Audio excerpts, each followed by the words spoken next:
şunu leşimi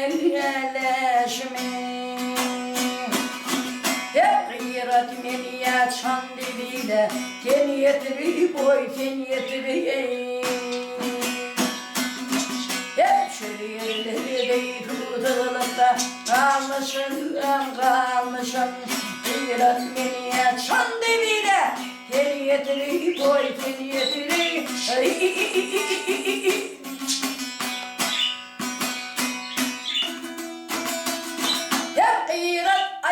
Kaldırınanın ok kakayın, koy gel kakayın.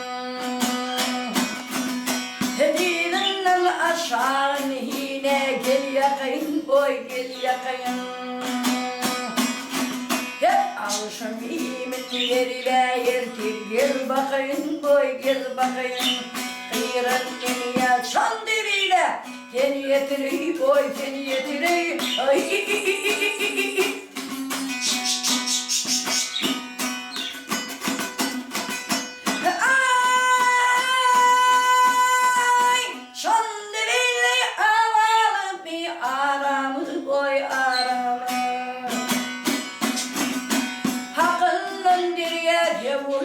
Çeremi, oy çeremi. Ay, on tek bir yere denilmişti, yaramı, oy yaramı.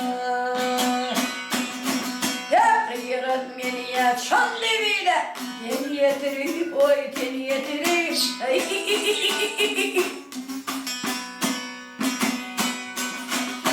Yıldım yöre pirim bana gel yetiver, oy gel yetiver. Yetip yarayım da melihim ay yetiver, oy gel yetiver. Oldayı var gör olayını el çevir, oy el çevir. Eyran beni ya çan deliyle, seni yetirir, oy seni yetirir. Gel yetirir, oy seni yetire. Gel yetirir, oy seni yetire. Ay.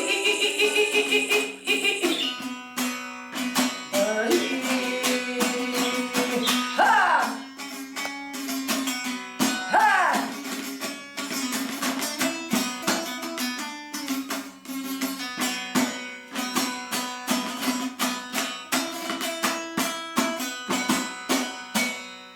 Bir de gör oğlum.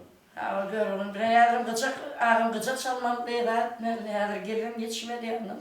Evet, mayıp geri oturuyor nedir? Hayır, behbet olsun, behbet olsun. Sağlık olsa bol ya. Al, o da enlik sabah behbet, o da gıcak bir tutarlar, yine de aydınlığımı görürüm. İnşallah. Yani her de şu an, ne yaptı bir ay, vereyim. Sağ ol, dilemiş. Niye ne de öldüm, armağanım yok, 25 yaşında deyip bir ay